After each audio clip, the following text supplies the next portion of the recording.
in terms of our own mental dialogue, and then the next layer of that would be our verbal dialogue, and then what augments our verbal dialogue would be the dialogue that we have with others. So I want to break that down and have you understand how that actually affects the quantum field and affects the kind of level of success you're seeing, the level of joy and happiness in your life. And then I'm going to go through the 12 elements of projection. Now that I just picked that number arbitrarily because I didn't want to write 40 levels of projection. So there's definitely probably more than that, but it will kind of be a good thing for us to just kind of go through my kind of top 12 this evening. So when we think of projection, last year, I made $403,919 using e-farming.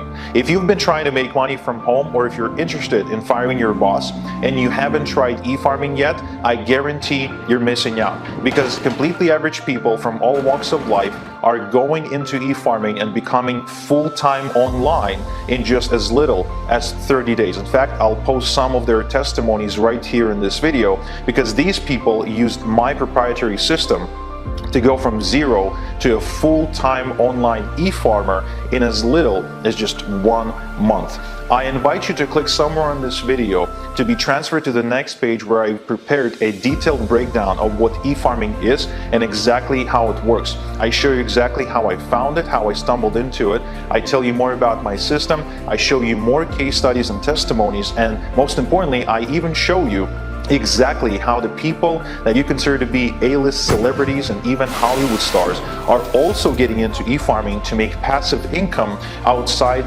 of the media spotlight. So go ahead and click. What I mean by that, so you understand exactly what I'm talking about, is the stories that we create within our mind. So we all can kind of, recognize that verbal chatter that's continually going on throughout our day. It's like that little voice inside your head. It's nagging you to do things. It's reminding you to do things. It'll criticize you. Sometimes it tells you you're awesome. And sometimes it'll be out there criticizing other people, events, whatever it's doing, okay? That's kind of our feedback tape in terms of where we are spiritually. Not the only marker, but it is a good indicator of really where we're sitting. So actually, there's a lot of spiritual teachers out there that will teach about turning it off and going into the silence. And I'm not saying that that's not a good thing. Silence and that blissful state where you're not interacting with your little verbal friend inside your head is also extremely peaceful. But it is a tool that we've been given, and when we understand how to use it and utilize it properly, our whole world begins to transform, okay? So the first layer that I'm going to talk about is just that conversation you're continually having with yourself. That conversation is extremely powerful, and it is how we communicate with the quantum field. It's basically how we are letting our reality know what we're expecting of it, what we want to create. So again, through these 12 principles, I'm going to go really, deep into how to dissect that. The second level of utilizing the word, or utilizing our internal word, because even if you go back to some of the biblical teachings, we talk about the word and the word being very, very powerful. And what that means is that the word is our vibration, okay? It's our vibrational calibration with the quantum field. We speak English, so we understand the English language. But again, if you were to hear another language that you don't understand, it kind of will register as vibrational gibberish to you, right? It's just kind of a bunch of tonalities that don't make any sense. So we understand English, but to another language, again, it's just tonalities in terms of the way that we're understanding what's coming out, right? And tonalities are also extremely important. So when we start talking aloud, okay, and we're just having a dialogue with ourselves, and I'm somebody that will, talk to myself too. You know, if I'm in the house and I've got stuff to do, I'll start pointing out, like verbally out loud, what I've got to do. Okay, and that augments what's going on in the quantum field, kind of another level, when it's spoken, when it's actually vibrationally coming out of you. Now, the last level of that augmentation that can happen, well, actually there's two levels beyond that. The third level is when you're interacting with others and you're sharing that vibrational frequency and you're interacting with that vibrational frequency, okay? So that's sort of that third level, and it's going to, again, the vibrations or the reverberations from dialogue that is interpersonal between various beings is going to have a greater effect on the quantum field. Now, if you get into public speaking, okay, whether you're Hitler or whether you're Oprah, that's sort of that fourth level I'm talking about. When you have a collective consciousness and you're affecting multiple minds and you are utilizing your word in a mass projection, that would be calibrated at the highest form of kind of allowing your energy out into the quantum field. Okay, so at least here on Earth, that's what we're going to kind of focus on, is those four main categories. Now, the secret sauce to this, of course, is that we want to keep all dialogue absolutely positive, inspirational, and upbeat all the time, if possible. We all know that that's very difficult to do. Somebody cuts you off in traffic, you know, what's going to come out or what's going to be internally, right? And so the goal is to be training yourself to control the mental dialogue. And all that mental dialogue is it's a way that your soul can read out. It's kind of like a little machine that's teaching you what your vibrational equivalent is in the moment. So when we really understand how to utilize the word, it can be incredibly powerful for us, and it can be incredibly powerful in terms of transforming our lives, okay? So the first kind of truth, and I didn't want to say step, but I've called them truths in this document. Of course, the document is going to be on your portals as well. So you guys will have login access. Don't worry about it. I've made a lot of notes on there that are going to be a little bit more in depth than maybe that I go through in the actual lecture. So feel free to read them and go over it. We're filming these, so you can always go over it again as you're practicing. Now, really understanding that your worth is not determined by your status or what you are producing or where you are in life. One of the key things that we make a huge mistake about internally and externally, we do this as a projection that we're projecting out. We project it onto others, but we basically are misinterpreting the value of everything in its totality. So when we start to really deduce our own worthiness to our output, what we can create, where we're at, what we drive, the house we're in, the clothes we wear, we are actually really in a state of distortion, okay? Another level of that is when we are basically creating status evaluations on others. So both of those. We have to come to a calm sort of equilibrium where we know we are infinitely valuable, and so is every other life force on Earth, okay? There's no hierarchy, there's no one is above the other. We have to recalibrate our thinking so that we understand, and not just understand, but that we absolutely know within ourselves that we are enough, and not just enough, that we are incredible. And when we come to that realization inside that we are just incredible beings, and then we start to recognize that absolutely everyone else that's in our field and beyond into infinity are so valuable and so beautiful, we start to have a calm within ourselves. That franticness that we're used to kind of trailing over continually, almost like a feedback loop in our brain, starts to dissolve. Because most of our problems are actually coming from improper programming.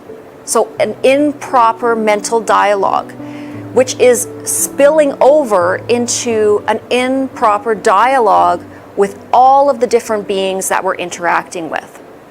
Okay? And so then what happens is that it's vibrating back and forth, and we're exchanging this energy, and the more distorted we are, so when I talk about distortions, I want you to understand in terms of vibrational levels. So the greater the distortion in your mental patterning, the lower the vibrational pattern that you're going to be emitting, in terms of like if you were to look at it at a scientific level. The higher you're calibrating in terms of your thought forms, the more, first of all, beautiful your reality will become, but also the more lovely your thoughts that you're emitting. So there's a direct correlation to all these things. So why does this matter to us? It matters to us because we all want to be happy. We all want to live our highest potentiality in life. And I'm going to make a bold statement and say that doing a TEDx talk is going to be the most transformative and uplifting experience of your life and your business. This is Kevin. Before his TEDx talk, when I met him, he was 19 years old, had just dropped out of high school, was battling mental health issues, really hoped to one day write a book, and was an aspiring speaker. After helping him land his TEDx talk, he has now landed over 300 paid speaking engagements. He's landed. Nobody's ever taught us, per se, how to utilize our brains and our bodies properly. We just kind of get thrown into this body and hopefully you make it. It's kind of a sink or swim thing. So again, each and every one of these principles, hopefully as you integrate them, well, not hopefully, I guarantee as you integrate them, you'll see the most beautiful, unexplainable transformations in your life, and it will happen very quickly. So usually at the beginning, when you start to transform your thinking, synchronicities, just amazing kind of what I'd like to call them miracles, because of course this is a course in miracles, but you know, really, really interesting things will start to happen, and you'll have these, you know, pinch me moments, like, is this really happening? And you're going to start seeing these more and more and more. And what you've got to realize is that as much as, yes, it is the external world you're experiencing, what you're really experiencing is a reflection of the level of distortion within yourself. So as those distortions become less, you're going to see the reality that's projected from your own being becoming very, very cohesive, and it will flow. You'll just be entering a flow state in terms of your life. Now, the second really important truth in terms of your projections is not jumping to conclusions. So a lot of times when we are trying to map out reality or go throughout our day, from a survival standpoint and throughout our history, even down to the more primitive life forms, due to survival, we have had to make conclusions. We've had to come to quick conclusions in order to survive. Now we're kind of at that stage where you have to understand, in terms of planet Earth, we're at the top of the food chain, essentially. We don't have any predators. We're no longer in that sense where we really have to worry about survival. So now it's our task to go beyond that form of thinking and think beyond that precipice of just survival thinking. But we still have that old programming running in our brain.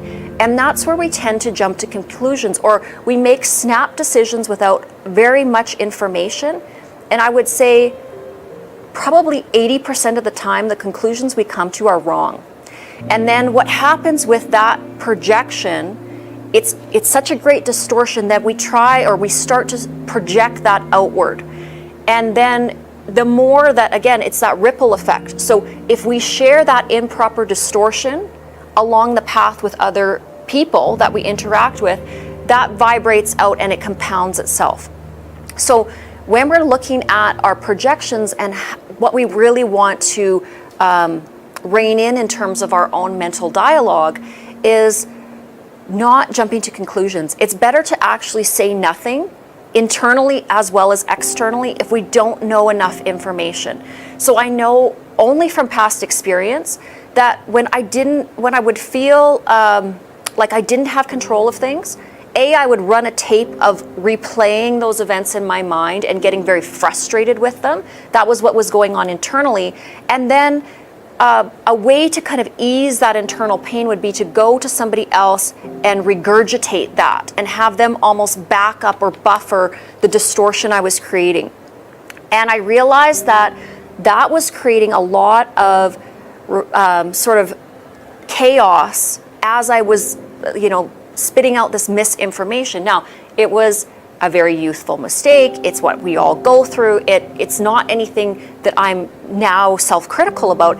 It is just that focal point where I can now, turn my attention to that and say, okay, this isn't helping me. I don't need to jump to this conclusion, and I don't have enough pieces. I don't need to replay it in my mind.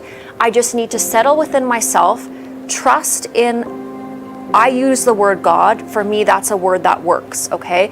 But that's not, it doesn't need to be that word. If for you, if it's Gaia, if it's the universe, if it's, whatever it is out there, the source, you have that field of intelligent infinity that you're going to reach out to, and you're going to trust that it created all of this that we are experiencing right now. I didn't create this, you didn't create this. Something else that has the ability to hold this entire matrix together knows where the ship is sailing. So I've come to a point where I can let go. I don't have to sit there and spin things in my mind. And when you let go of holding those bungee cords of the quantum field so tight that it can't flow for you, miracles start to happen. So again, in terms of your projection, just start to pay attention to your mental dialogue. Be double diligent about the dialogue you have with others. It's okay to be silently blissful.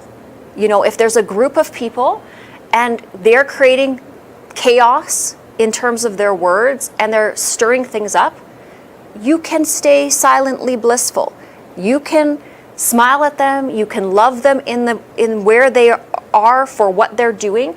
You do not have to get involved, okay? Sometimes we misunderstand love for involvement, okay? Just because you are in a group and everybody's gossiping, it doesn't actually give you a love vibration. It takes your vibration down. So sometimes pulling yourself away from that vortex is so powerful in transforming your life. It gives you that quietness so you can really go into the core of your being and figure out what your life's mission is and what your purpose is. So sometimes that silence and that alone time is extremely powerful, and be okay with it. Learn to be okay with it, because right now, part of your learning is you are in this little pod of a body that is a tool that you get to utilize for a short span of time. In the whole enormity of eternity, our lifetimes are a nanosecond, so don't worry about it. It seems long, it's not. It happens like that. So be very grateful that you're in this little learning pod and take every advantage of it. Okay? The third truth that I really want to go over is our projections that people are not as critical as we think they are. Okay? So often we have this projection that the world is against us, that people think we're fat, people think we are stupid, people think we are not successful. I mean, the list goes on and on of the miserable things we are projecting onto our external reality that aren't accurate. I would say that most people actually think you're pretty amazing.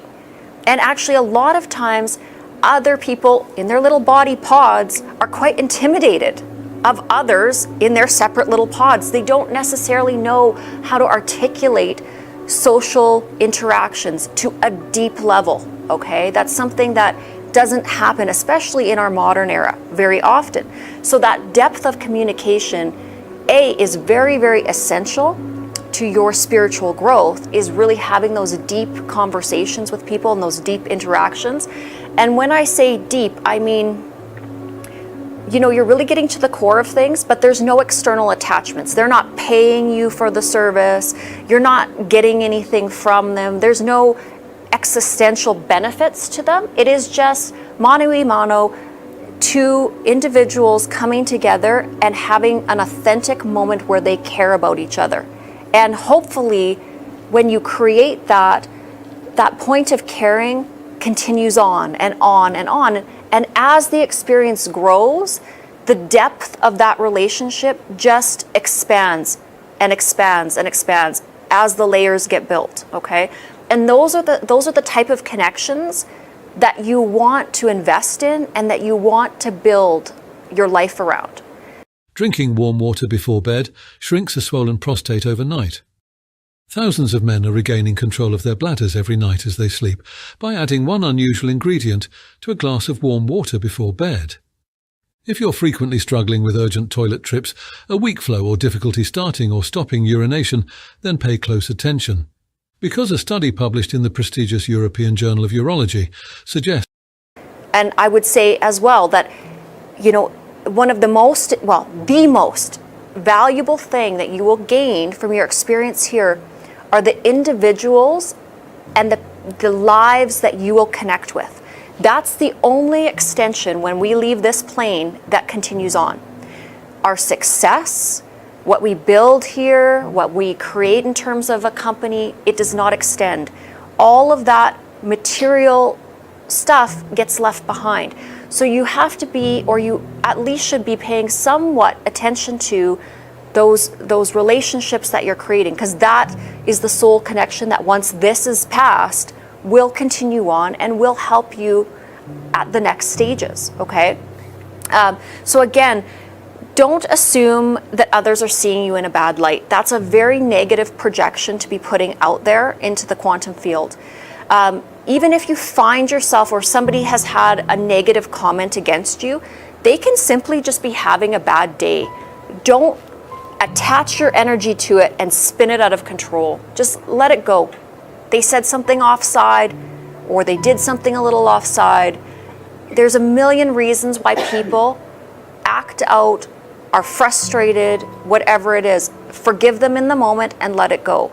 Now, if they are a serial, repeater of this kind of behavior, you have to have boundaries, obviously, because again, they can affect your energy as well.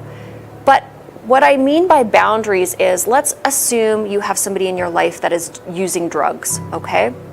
Obviously something that's very, very chaotic. It's a very low vibrational energy. You have to have boundaries because that person will literally suck you down into that lower vibrational cavern. But you don't attach any judgment or hatred or frustration to that individual. You simply love them and let them go because they have lessons to learn. It is what it is. You can't save them. You can't save anybody. The only person you can save is yourself. And when you save yourself, you are demonstrating through your own light how others can follow you. You become the pathway, you become the light. You have to be very, very understanding of that principle because it is matched and paired with grace and humility. When you pair your own self-healing with grace and humility, that's that 3-point axis where it comes together and it creates basically that balance, okay? But if you have just healed yourself and then all of a sudden all you're doing is appearing in your ego and, bragging and trying to take your energy over others, it's a complete imbalance and the whole thing will topple over and you start right back at square one. So really understanding that everything always has to be in balance as we progress. The fourth truth or the principle in terms of fixing your own projection is refraining from categorization of any type. This is extremely high level projection mastery, okay? So we have trained our brains our entire lives to categorize everything, from our education systems to our social systems to our family systems. We have been taught from a young baby to put everything in categories and to create hierarchies and, this person's the best on the sports team and that person's the best and the worst and whatever it is. We have to unlearn that. It's really a disservice to the actual systems in the universe, because everything in the universe is in balance. There is no hierarchy, okay?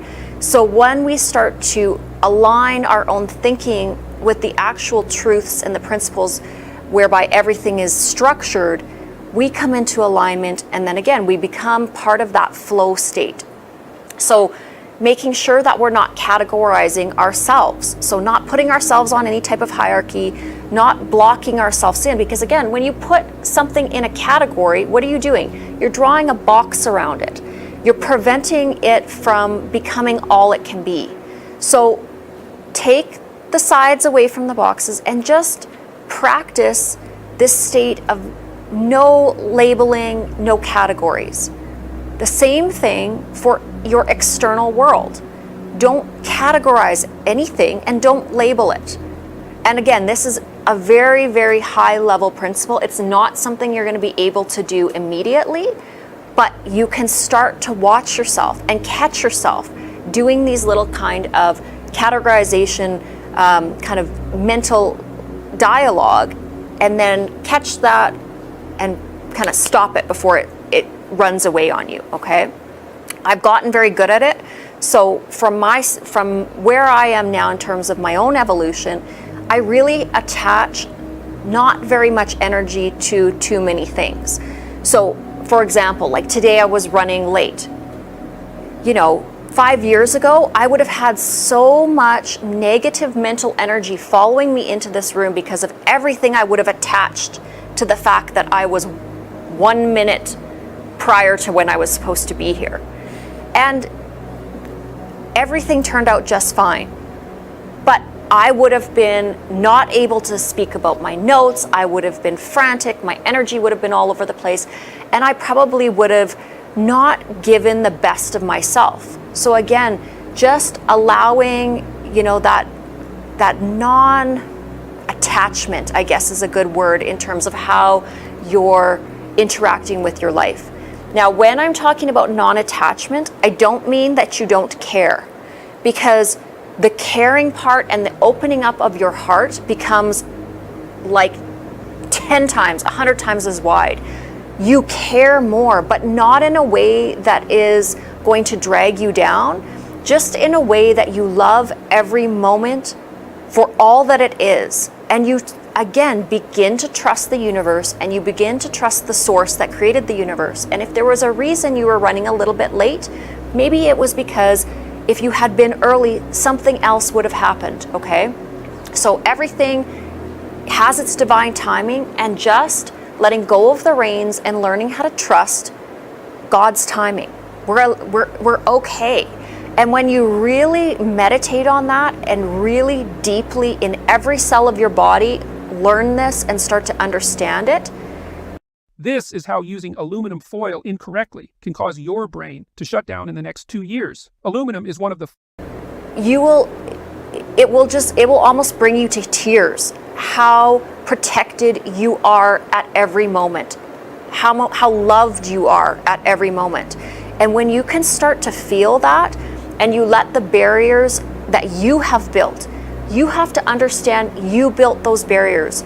God never placed those barriers between himself and you. And I'm saying himself because, again, that's the language that we have used for so many years, okay? God is not a masculine guy sitting up in the stars with a big staff and a white beard, okay? It's an energy in the field that is all loving. It's light. It is everything that is illuminating, that creates life. Life is the extension of love. We are the extension of love, but we've cut ourselves off to it. And so then when we create those barriers because of our improper thinking, when our minds are not calibrating correctly, we perceive ourselves as separate, and we perceive ourselves as alone and detached from love. And that's sort of the basis of all of our problems, all of our loneliness, all of our searching and seeking, and the 100 different directions that we go that really don't lead us home. And the whole purpose of all of this is to lead us home. That's where we're going. That's the destination. And the highest point of that destination is that we're going home together. So once you get to a certain point where you've settled your own being, then it becomes your job to help lead others home. You become that light that leads, not in an egotistical way, not I'm the one, in a humble way, so that you show others that they are equally capable of leading those that they can help home. Maybe it is your job in this lifetime to only take your family and lead them to that safe harbor. Maybe it is your goal in this lifetime to lead far more many people. Only you know that, and only you can decide within your heart where that barometer sits. But it's extremely important that we put that dialogue into each and every day when we're getting up in the morning, when we go to bed, that we understand our purpose here. The fifth principle that I want to talk about in terms of our projections and our mental calibrations is negativity of any kind. We all will fall into snags. Even today, I had a ton of customer service issues. I had a lot of things that were coming at me where out there in the quantum field and reality, there was some upset people. And I had to deal with the tidal waves of their energy. So I did hit a low point where, again, when you have multiple things going on, and all I did was I went into my little space and I meditated for 5 minutes and I let go of it. I stopped. I understood that this is a nanosecond in terms of everything that's going on, and I shut that negative energy down. But with that, when you're kind of in a state of chaos where you're not controlling your projections at all, you will have a very, very negative effect on your own world, but on the world at large, and you will bump into other people and hurt them. So when, again, it ends up having worse effects on your own life than those you bump into. And the faster we can learn this, the faster we move away from some of those sort of low-lying energies. But the least negativity that you can be transmitting at any given time is your highest purpose, with all factors taken into account. So understanding that there is non-judgment and there's only love for each and every one of us. So what I mean by that is there are going to be times when you're not transmitting bliss and everything perfect. But do your best. Do your best to at least pay attention to your thoughts and make them as beautiful as possible. Pay attention to your actions and your words and your deeds and make them as beautiful as possible, considering things. I mean, if somebody is coming after you with an axe, there's only so much you can do, right? So your actions might not be the highest calibration that you're, capable of if you're on a beach in Hawaii, okay? But always defer to the high road and always hold yourself accountable. You are your own accountability barometer. So when you not demand of yourself, but when you quietly ask yourself to always do your best, that's the point at any given time that we should be operating from. Okay. The sixth kind of truth that I want to talk about, and I kind of just touched on it, was only you can truly facilitate your own corrections. In terms of our projections and our distortions and our mental programming, which eventually creates the reality that we see, it's only us that can fix that. We cannot defer the blame outside. Even though we may be experiencing external events that seem cascading and seem to be ripping our lives apart or whatever, could it be a divorce, a bankruptcy, maybe it's a death of a loved one. Yes, it seems like it's the external force that is affecting us, but the challenge and the mission for us here is to learn to control and to balance our own inner being. That's why we're here. And it's going to manifest in a billion trillion different ways because there's so many of us, and no one's journey is the same as another's journey. Okay? So don't want to hop into somebody else's life either. It's not designed for you. It's not the best fit for your plan, for your soul. What has been designed for you has been designed eloquently to fit the map and the adjustments that your soul needs. And I'm going to tell you another secret. You designed it. Not just on your own, but you had input before you came here and incarnated here. You had input on what you needed. So it wasn't that you were just thrown into the deep end and somebody is cosmically up there laughing at you, floundering around. This is a plan for your life that was designed to help you achieve a higher state of evolution. And the reason that we only experience reality the way that we do right now is because it is facilitating growth. Once we hit a certain precipice where we can understand reality beyond the scope of the three-dimensional world that we're experiencing now, that we will start to experience. I only know that because I've had, like I explained in the first class, small flashes of where I've seen a different side of reality.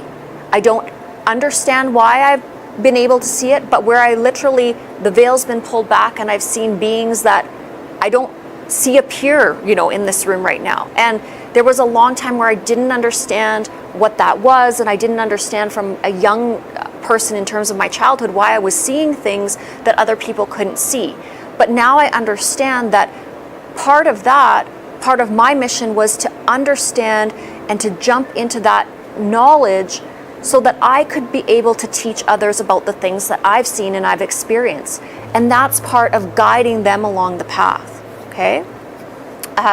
Now, in terms of our 7th point, your words are so powerful, so use them wisely, okay? What I mean by this, certainly from an internal standpoint, if we have that dialogue inside and we're cutting ourselves down, that is extremely damaging. Just stop it. It will attack your life. It will attack your experience. Now, when we're talking and interacting with others, also be very, very aware of what our words can do. A simple joke that is at somebody else's expense could lead somebody off on a tailspin that you have no. I have come home and I have stood at the base of the steps just dreading the 40 stairs. Clue of the trajectory of damage you could do, okay? So sarcasm, using people as an scapegoat or the butt of your jokes, it's not a high way of interacting or using your words. It may seem funny, it may seem a good use of your dialogue in the instant, but you don't know what that person has been through, and you don't know how deeply those words could affect them, okay? And if you have somebody that has gone through a lot of trauma or a lot of abuse or abandonment, and you hit a soft spot in them or something that is a trigger that's a deep pain, a simple word can wound them for years and can really throw them off of their purpose because they may really be attached to that. So again, just being very cognizant that everything that we say to others, if we can always use our highest good. And what I mean by that is lifting them up. It's the simplest thing. Complimenting them, telling them they're beautiful, telling them they're worthy, telling them that you value them, that their time is important, that, just even being in their presence, fills you up. I know it's difficult to try to start to use this dialogue. It's not a dialogue that we've used for a long time. There's been times in our history where, there's different Aboriginal peoples and different cultures that have utilized their dialogue very, very purposely and have augmented their whole cultural paradigm in their society. But in Western culture, we tend to use our words to tear each other down, to manipulate each other, and to sting. Sometimes there is complimentary verbiage that is being used. But a lot of times, again, it's quick, it's dirty, it's on to the next thing. There's not a lot of feeling or emotion behind it, and it's not well used. So again, as we go through this transformation process, we have to also learn to slow down. We've been sped up to the level of computer type thinking, and we're expecting ourselves to operate on this level. This is a complete disservice to our heart energy center. Our heart doesn't calibrate at that speed. Our heart is slow. Our heart is purposeful. Our heart, it has no time limits and it has no boundaries. So when you're really coming from that place, you're not in a rush. You're never rushing. So just starting to pay attention to that.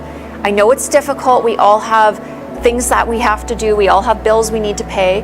But there are things that we can cut out of this mad, race and maze that we've gotten ourselves into, so that at least we can learn to slow down a little bit, okay? Now, I'm not going to go, I know we're kind of running a little bit out of time, so I'm going to try to get through all of this if I possibly can tonight. The 8th point that we want to start focusing on in terms of projection is, what are we actually projecting? What are we using our minds for that can create a beautiful reality? So, identifying this, so really watching your thoughts in every moment, but then let's take it a step further and let's be very diligent about what our thoughts are. So when you have that downtime, using visualization and going into a place where we're creating reality in the most beautiful extension that our imaginations can imagine. What your connection to God, to the universe, to the quantum field, is your imagination. So the unseen that is talked about in all the esoteric texts is our imagination. That is the unseen. So utilize that for everything beautiful that you can create, because that's what you're learning to do. You're learning to touch intelligent infinity and become a creator of your environment. And when you do that with the highest purpose, it's never wrong. So what you create, so your imagination, the most beautiful forms that your imagination can create, that is your destiny. And so often we do ourselves a disservice. We say, there's no way, you have a daydream or you have something in your mind that you want to create, and maybe you allow yourself a minute to think about it, and then what do? You squash it, you push it away, you do whatever you possibly can to tell yourself you're not capable of it. The minute you do that, you're limiting God. You're saying, that which created all of this, the entire universe, is not capable of helping you with one small little goal? How can you make that decision? How can you make that small decision? How can you deduce the source of creation to that? And why should you? You can't limit yourself in that way. So one of the main secrets is opening up your mind and creating the most magical, wonderful plan for your life here on earth that you can possibly imagine. And if you can imagine it past that, go there. Why not? It's not going to hurt you. I can tell you, the only thing it's going to do is give you beautiful mental, cinematic scenes that are only going to raise your vibration. And the reason that I know that it actually starts to manifest in the real world is, before I had any of this, what do you think I did? I imagined it with every little last detail. I imagined this room with a great oval table and seats around it. I imagined the crystal chandeliers. I imagined white. I imagined it looking beautiful, a beautiful vista. Now, I didn't know how it was going to be created, and I didn't assume that it was necessarily going to happen. All I did, there was no ego involved in it. I simply just let my imagination run wild and create my wildest dreams. And I didn't put any expectation on them. I wasn't entitled. I wasn't demanding. I was just daydreaming in the most beautiful form of a daydream that I could imagine. And that's continually what I do daily. When I take time to meditate, and this is where, again, my meditation is different than a lot of the meditation that I find is being taught.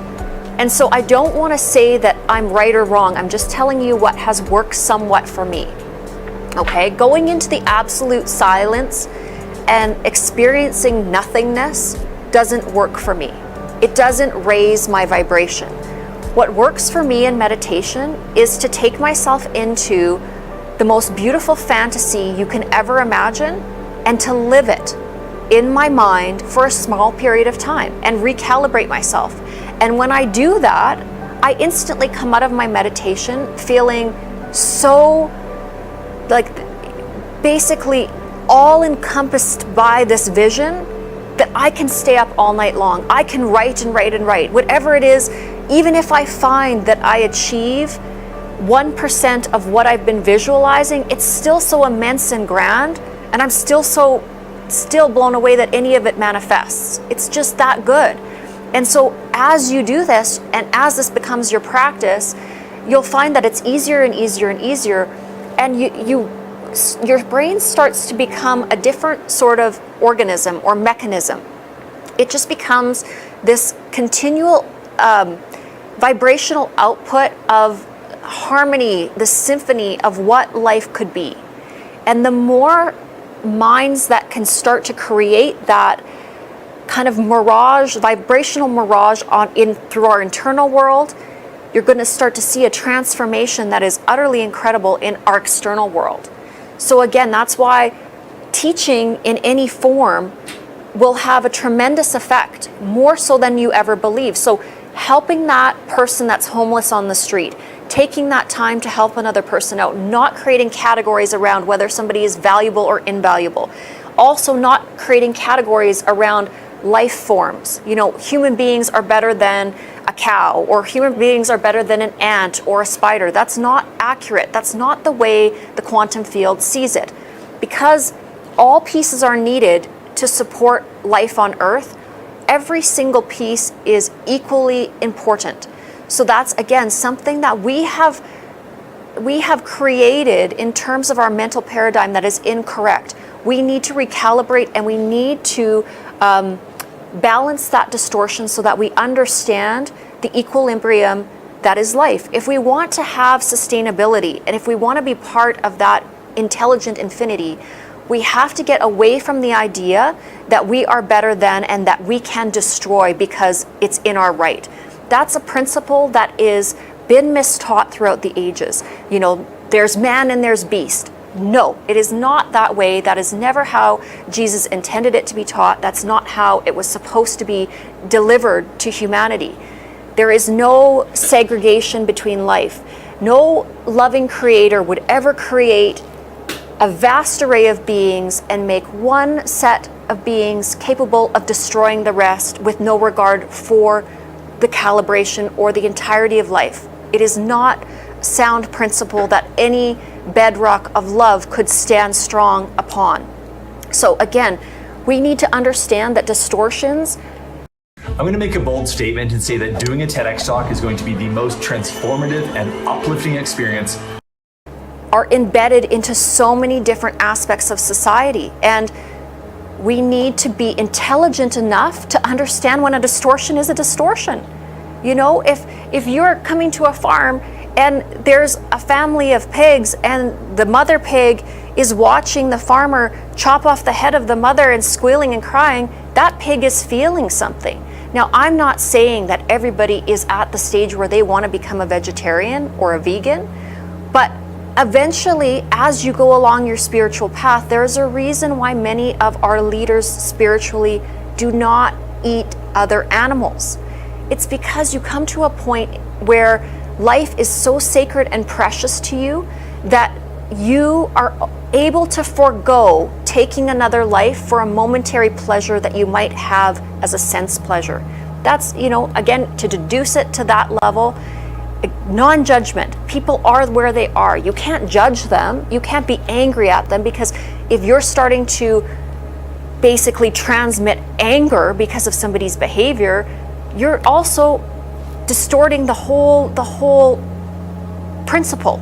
I used to eat hot dogs.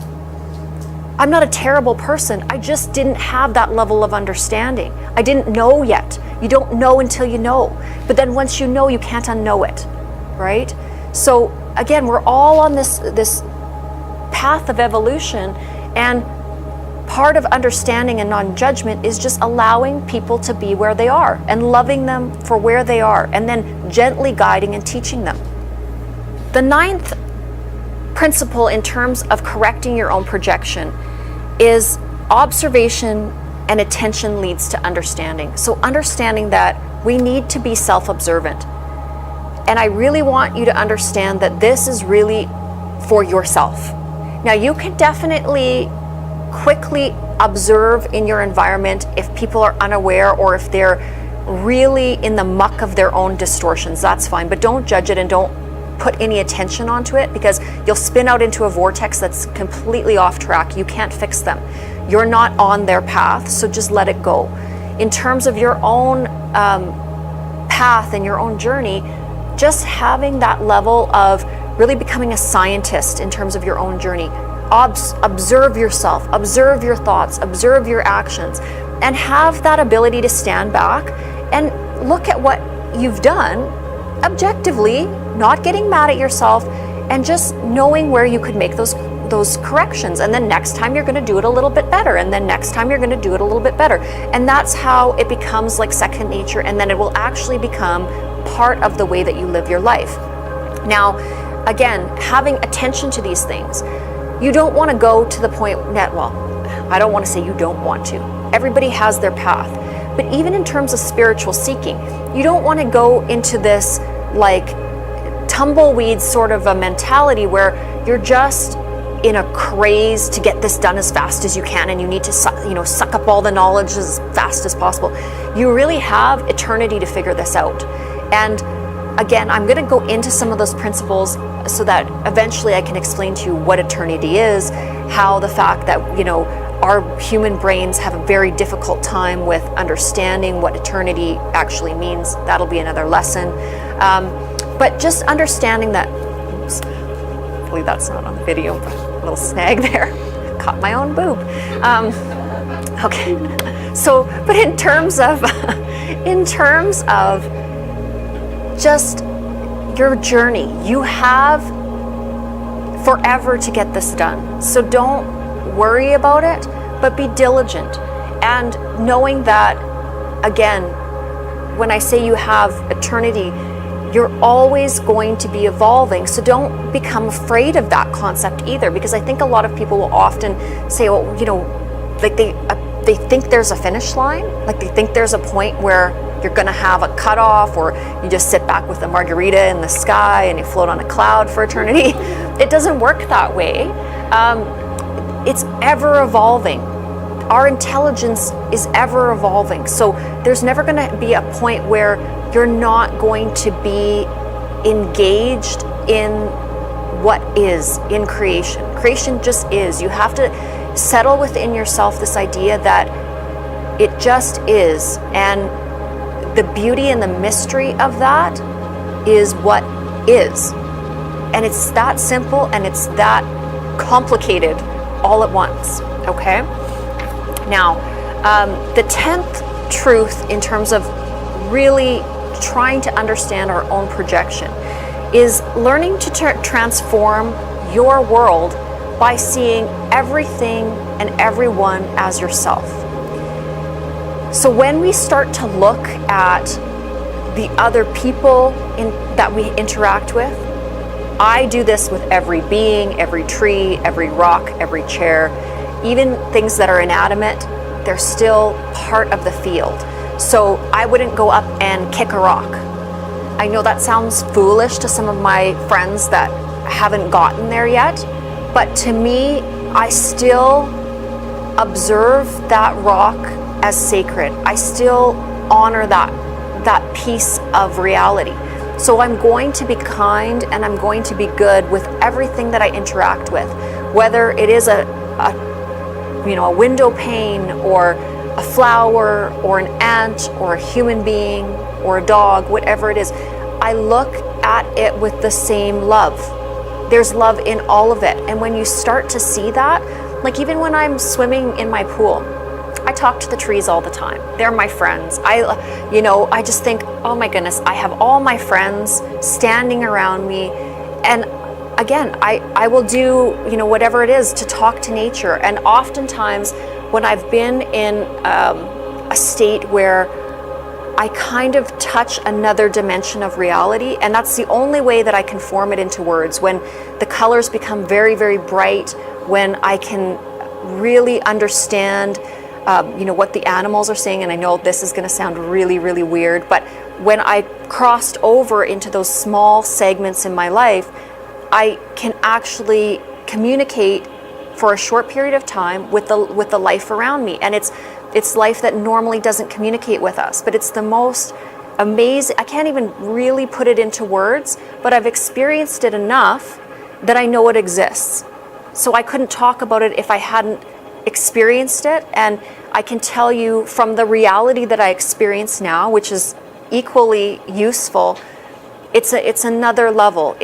There's a bliss and a warmth and a totality about everything. Every fiber, every molecule is alive, and it communicates with you, and it dances with you in a way that we normally don't experience in third dimension, if that makes sense.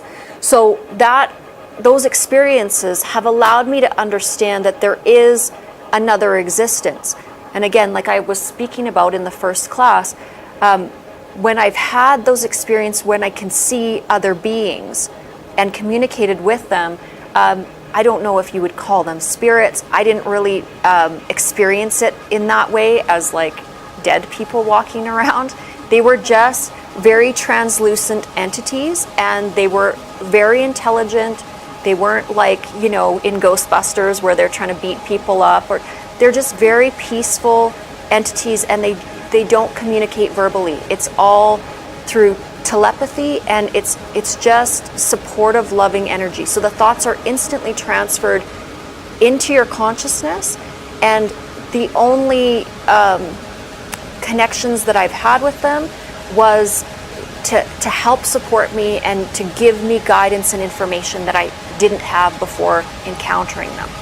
So again, some people will think that's a little weird. They haven't experienced it. There's nothing I can do but tell my own truth and say what I have experienced up to this point. Now, the 11th principle in terms of our projection is learn to view reality as eternal, okay? When you do that, you take the pressure off this 90 or 100-year period that you have to get everything done, and you have to be perfect, and you have to have the best body and have the nicest car. And last year, I made $403,919 using e-farming. If you've been trying to make money from home, or if you're interested in firing your boss and you haven't tried e-farming yet, I guarantee you're missing out, because completely average people from all walks of life are going into e-farming and becoming full-time. Breathe a little.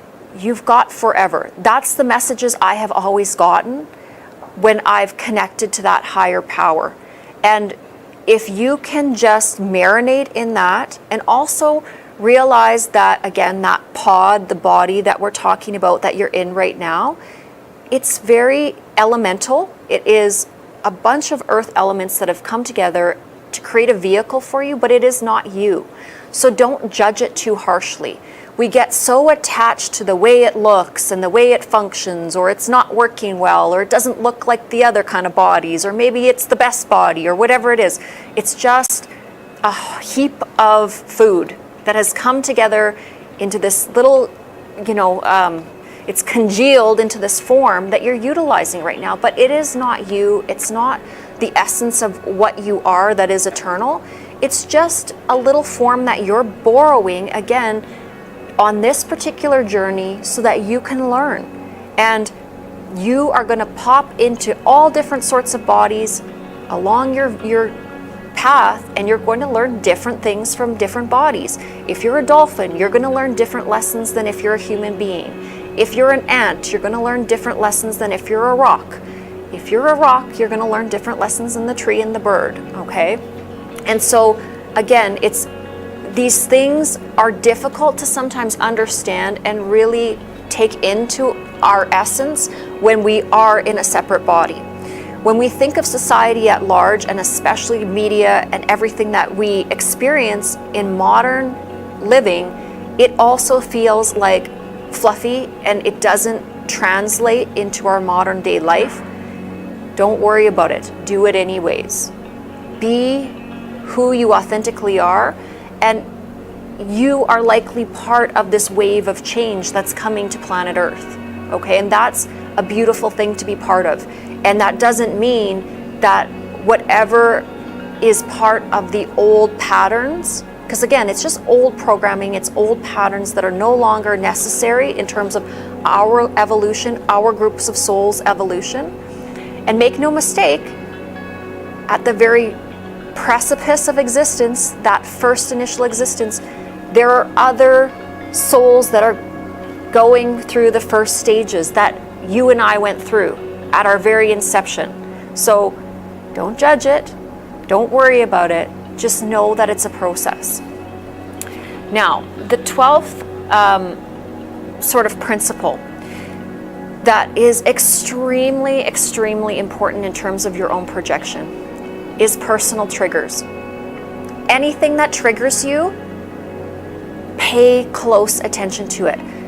A trigger is something that is not healed within yourself. It is a distortion that you carry, because once a trigger is healed, it can't trigger you. So anything that disturbs you, pisses you off, frustrates you, sends you on a tailspin, or an emotional kind of chaos, it is an unhealed part of yourself. So I don't suggest that you take all of your triggers and spread them out and try to tackle them all at once. That's very daunting. Pick one at a time and work diligently one at a time at each trigger. And then you'll find that they dissolve themselves and they are forgotten. Another piece of this that might be able to help you is our stories. We love to have our stories. Understand, our stories are attached only to this lifetime, and when this lifetime is over, that story is not really going to matter too much.